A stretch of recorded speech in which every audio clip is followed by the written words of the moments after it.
Hi everyone!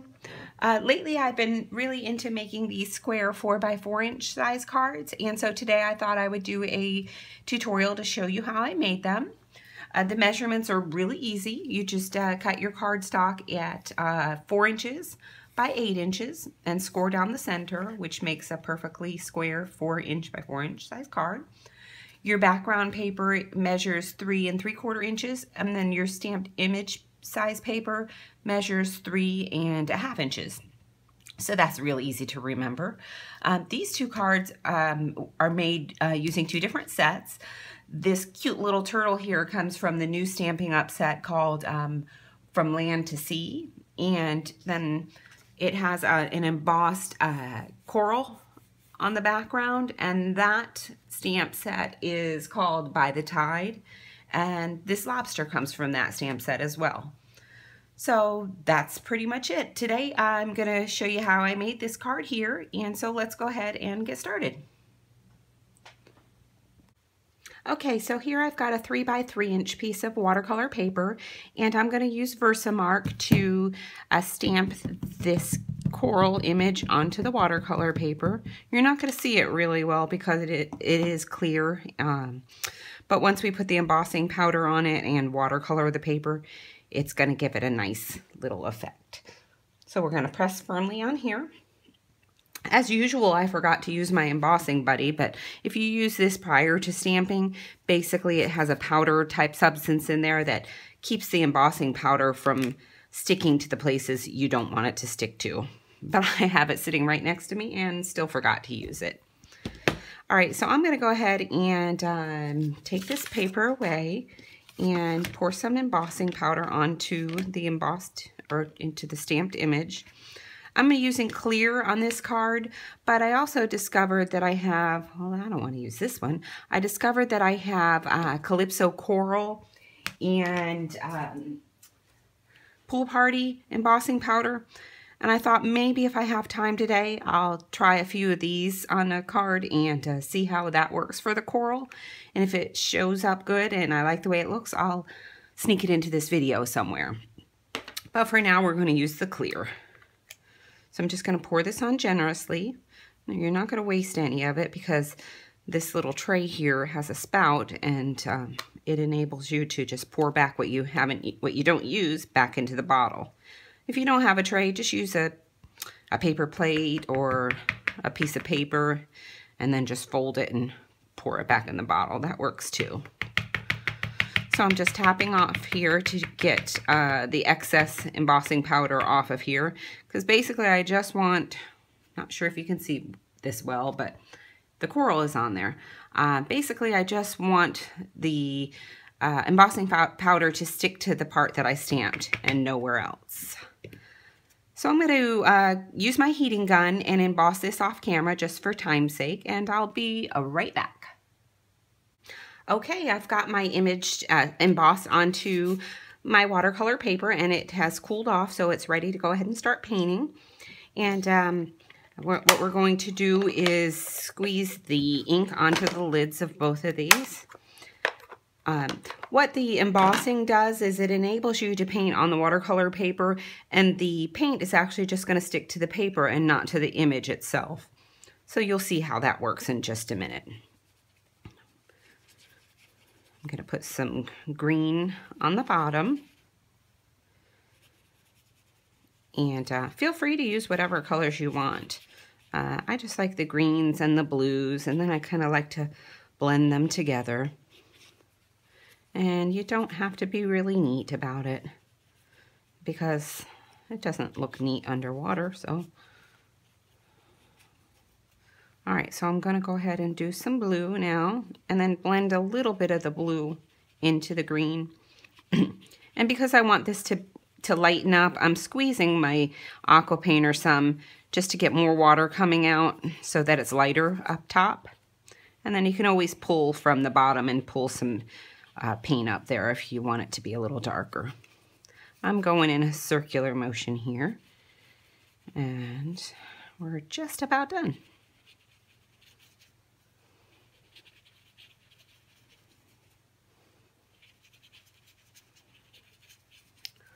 Let's see, can you see the coral coming through there? So that's the effect that embossing does, and it's just a lot of fun to do. All right, I think that looks good. I'm gonna go ahead and let this dry for a little while, and next we'll just start working on this cute little turtle guy. All right, let's get to work on this cute little turtle. For time's sake, I already went ahead and stamped the turtle image with Stays On ink onto a piece of 2 by 3 inch watercolor paper. And what we're gonna do is go around the border of the turtle with a darker green and then fill in the inside with a lighter green. By all means, use whatever color you prefer. I just like these 2 colors.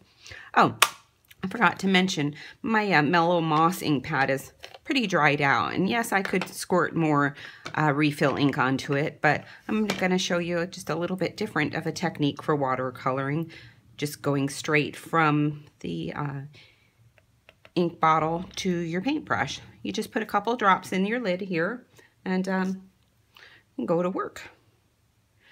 Now, I like to go around the border with the darker color, as I said, and you don't want to be very careful on the outside. And what I mean by that is you want to go outside of the stamped image, because we're going to fussy cut this turtle off of this paper, and you don't want to see white on the outside. So if you go over the image or over the outside of the edge some, that will assure that you don't see any of the white paper.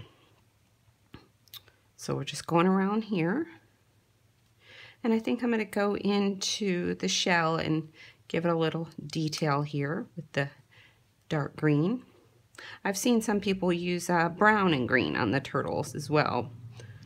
Use whatever you think looks best. So there's the dark green here. We're done with that.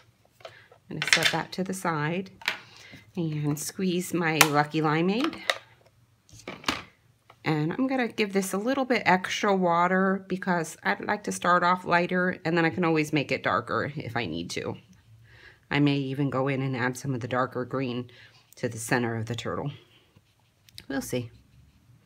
And again, you don't have to be perfect with it because you're not going to see outside the lines once we cut this out. Yeah, he looks cute, but I think I want a little bit darker inside just to make him a little more natural looking. So I'm going to go back and add just a little bit more of the darker green. Let's see. Yeah, I think that does it there. All right, I think that looks good. I'm going to use my scissors and go around the edge and fussy cut the turtle, and then we'll be all set and ready to assemble the card. All right, our watercolor is dried, so we're ready to get this card finished. While I was waiting, I went ahead and experimented with the Calypso Coral embossing powder, and I really like the way that it makes this coral stand out. I think it's going to make a really cute card with these colors, so I'm going to go ahead and use that one as well. Maybe we'll do that for this video. Let's see, it's dry enough. I also used the Pool Party embossing powder, and it just doesn't stand out as much as the clear or the Calypso Coral. So I'm not going to use this piece of paper. I don't like the way that it looks. But it was fun to experiment. So let's see. Let's go ahead and do this one instead. We're going to stamp our greeting on here. And I don't know if I mentioned, you're probably aware if you've done watercoloring before that your paper does tend to curl up some. You see it most on this one here. You can fix that by just turning the paper over and applying some heat with your embossing, your heat gun, and it'll make it curl kind of the opposite way and fix that. I'm not too concerned with it though, because I'm going to be using a strong adhesive on there and it's going to hold it flat. So let's get our greeting on here, and we'll see if I can do this without goofing up, because it's such a small greeting. Seems like I tend to stamp it crooked quite a bit, so I'm going to experiment first on my paper. Yeah, I'm going to need to kind of tilt it a little bit.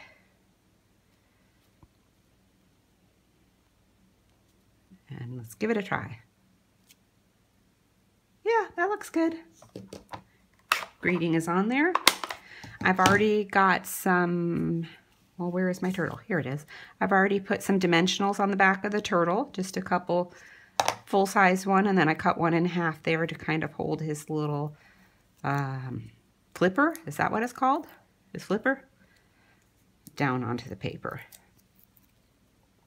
And let's apply it like so. Very cute, very cute. All right, just a few more steps. Bear with me, and we are done. I'm using Tombow liquid glue to apply the background paper, just because it saves on this my snail. I don't like to use my snail up, and this works good for this. And here we've got, let's see, this color is Island Indigo, and I'm applying it to Soft Sky paper. Soft Sky or Pool Party. I believe it's Soft Sky. So we've got that on there like that.